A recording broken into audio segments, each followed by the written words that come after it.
If you're passionate about pastels, you are in the right place. Come along with me as I create these eyes of a lynx. At the very beginning, I always grab out the pastels I'm going to need for the color palette so that I have it right by me. And I always like to start out with the big sticks. These are the unison pastels, and I like to lay that color in there. I like to do the whole eye with the big sticks if I can. The big sticks are just so much more pigmented than the pastel pencils. So I like to use the pencils to kind of push the pigment around that I've laid down with the big sticks. Obviously, when I'm doing the iris, a lot of times it's too small. I'm going in with the pencils. And now I'm just going to outline the whole eye in black with my Faber-Castell. Once you lay down black, you have to be very, very careful when you go to blend, because you do not want to grab any of that black and bring it into the pupil with all the beautiful colors you've been layering. So always be mindful of that once you lay down any black. Just don't be touching it with your soft sponge or your finger and drag it in. Believe me, I'm saying this because I have done it many a time, just being quick and not paying attention, and I have dragged that black into my pupil and had to fix it and try to get it out. And all you can really do is just layer up on top of that, because you don't want to take a rag and mess it up even more. So be very, very careful. 1 ounce of prevention saves you so much stress.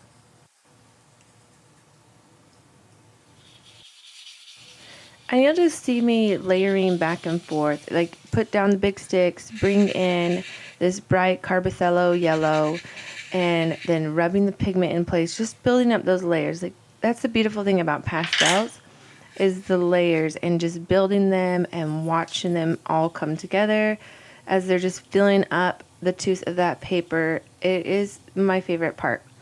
Some pastel artists use gloves, but I love to just use my fingers. It's my most favorite part of pastels, is feeling the pigment with my hands and just pushing it where it belongs. Feeling the pigment on my fingers and the texture of the paper gives pastel painting a very visceral feeling, a much more intimate feeling. I absolutely love it. And here I'm getting some orange in with my Carbothello pencil around the edges and bottom of the iris, blending it in smoothly so it transitions with that yellow. And up at the top of the eye, there's always a shadow, most always, because the eyes are a little bit sunken back. There's usually fur up above. And here I'm using this dark olive green with my Faber-Castell to get that shadow. And it's not a black shadow. You have to pay really close attention to your reference photo.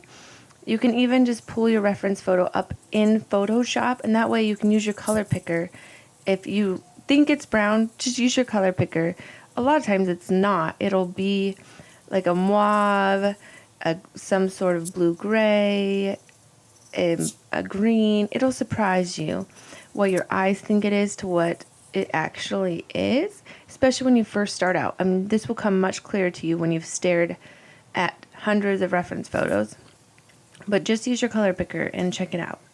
And here I'm using a dark brown with some lighter browns. There's these spots in the eye, and I'm just putting those in around there, around the edges where I see them in my reference photo. We're getting more to the top layer of the pupil. So this is when you're putting in all the little details. If I would have put these dots in at the first, it would be pointless, because I didn't have all that yellow and orange built up. And when I went to blend, I would just blend them away. And if there's any little lines, a lot of times cat eyes have these lines going out from the iris. Pay attention to that. Doing eye studies helps so much, because you've made that eye so much bigger than it normally would be in your painting. And you can just really focus on all those details. And then that way you can take the skills that you learned doing it at a much bigger level and be like, okay, now this is what I need to apply, and do it on a smaller level, which would be a harder level. Anytime you blow up any photo reference to a very large size and work on it, it's always easier than doing it on a small scale because you have plenty of room for your details. So studies are very, very helpful.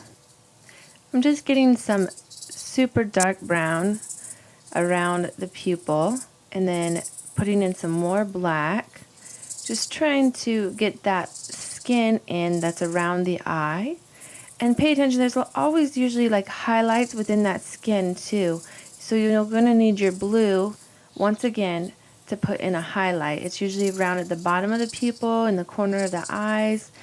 It's just that skin reflecting the light. Putting in some more of that yellow pigment right on top and pressing it in.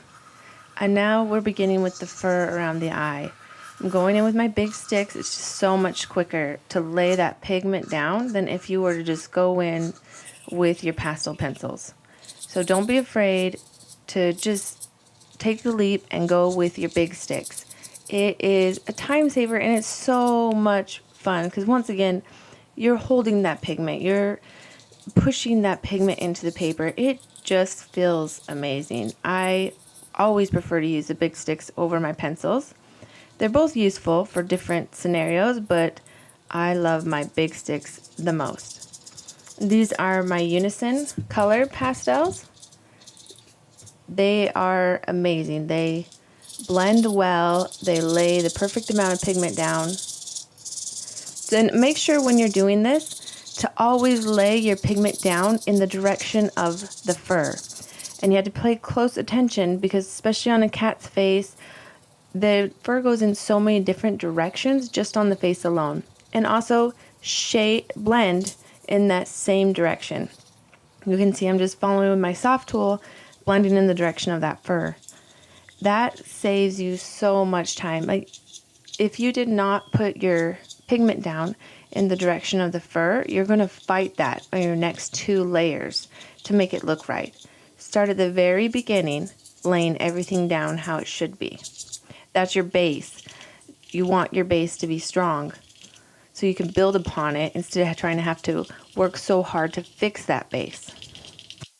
Another thing is when you're going to lay down areas in your reference that look white, it's never truly white. So this very first color that I laid down in the base looked white. It's actually a cool blue. And that way I can go on top with an actual white and you can see the different marks. It'll stand out from that darker light blue base that I put on and look like hair marks. If not, and if I had started out with white, it would just look like a giant white splotch and you wouldn't be able to see the texture of the fur. So never go straight in with white from the very beginning. You want a darker color so your white will actually show up in your next layers as a hair texture. And here I am just blending everything again, just trying to get it smooth, pushed into the grain of that paper. And starting with some marks on the face. And I'm just going with, I start with a medium, middle of the road base that I can see in the picture. And now I'm just building up all that fur texture with lighter browns, darker browns, and getting it all in there. And making sure I'm going in the direction of the fur. And I'm blending it with my finger, pressing it into the paper, and getting all those beautiful fur marks in there. Especially with this lynx, I don't want to do long strokes. I have to do quick, sometimes even I'm just tapping it on the paper, especially on the bottom of the nose, where the hair is so tiny short. Because a lynx has small, short hairs. It doesn't have these long hairs. So if I do long strokes, it's not going to look like a lynx when I'm done at all. It's going to look goofy. So make sure you're looking at the direction of the fur and like the length of the fur. How long is the fur? I'm getting some red tones in that I see. This brownish red. Putting it in, just building all of these layers up. And it's just beautiful to me to watch that layering process. Just how crazy it looks from the beginning when you're laying down that base. And just as layer after layer, it's all pulling together. That is the beautiful part about pastels to me. And now I'm beginning on the second eye, and it's going to be the exact same process. Putting in that big stick first to lay down that pigment. And maybe you're thinking, doesn't the pigment get all over your fingers? And yes, that's the beautiful part. But I do have to practice caution when blending. Most of the time when blending, I am using my fingers. It's my favorite way to blend the pigment in.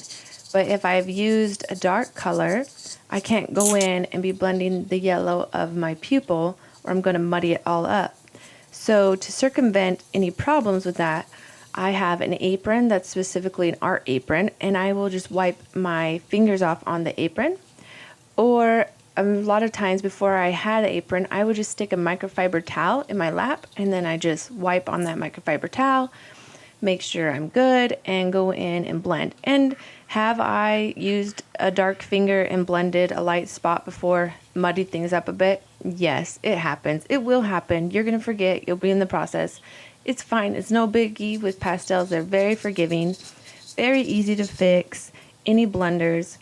And as you do it more, you'll just automatically remember. You're just gonna be like, oh, and then wipe and move on. And you have 5 fingers, so I mean, I'll just use my pinky and I'll use all 5 fingers and then wipe them off. It doesn't matter to me which finger I use to blend in the pigment. And the nice thing about using your fingers is you have 5 different sizes to blend the pigment in. Pinky can get into much smaller sizes, much smaller areas than your other fingers. And once again here, I'm putting in that green shadow. You can see that olive green shadow up underneath it's up underneath the top of the eye.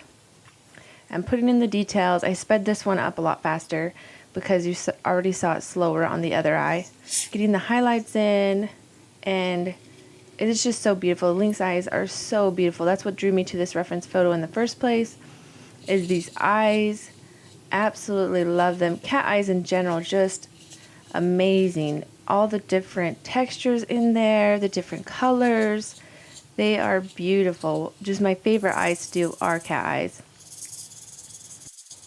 And the paper that I'm working on is Pastel Matte. Anthracite is the color. It's really dark. It's not black, but it's a very dark gray. And when you're working on anthracite, you do have to make sure with the eyes that you're really punching that color up, because you don't want that dark paper to suck out the color. Just make sure you're really punching that color up. I like to exaggerate a lot of the colors that I see in my reference anyways, because this is my art. I'm not trying to exactly replicate the reference photo. I want my art to be much more punchy, like full saturation mode is what I'm going for. Many times I'll even replace colors that I see. Sometimes I'll use blues or purples in place of browns. I use a lot of different shades of blues and purples for the cool tones that I see. I rarely grab my gray. I like to use the lighter purples or the light blues and just make it pop.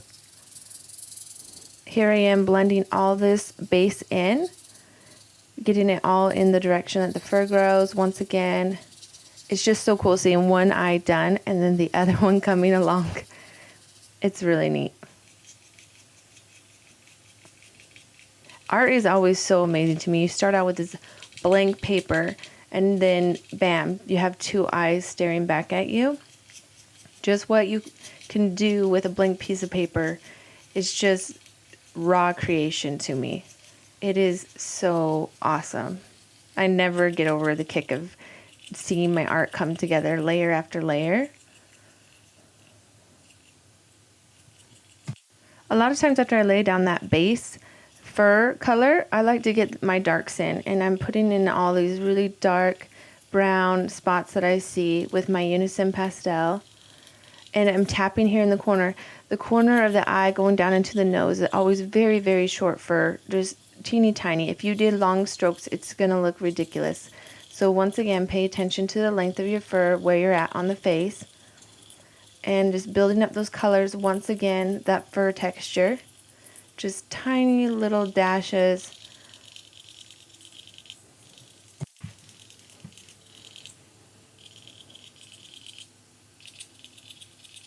I love the sound of the pigment sliding across the paper too. Everything about painting with pastels is very ASMR, if you will.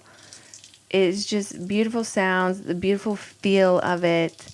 Definitely my favorite medium by far. It just feels like you're very involved in the creation process. It's on your fingers and it's everywhere. The dust is everywhere. I love it.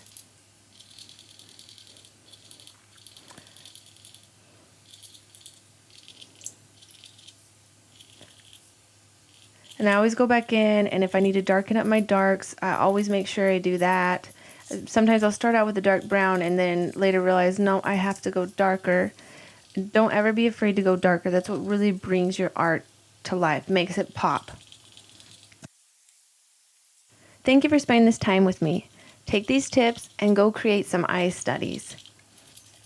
I love the way these eyes turned out. They are breathtaking. All you need is a little bit of pigment, some passion, and perseverance, and you can create anything.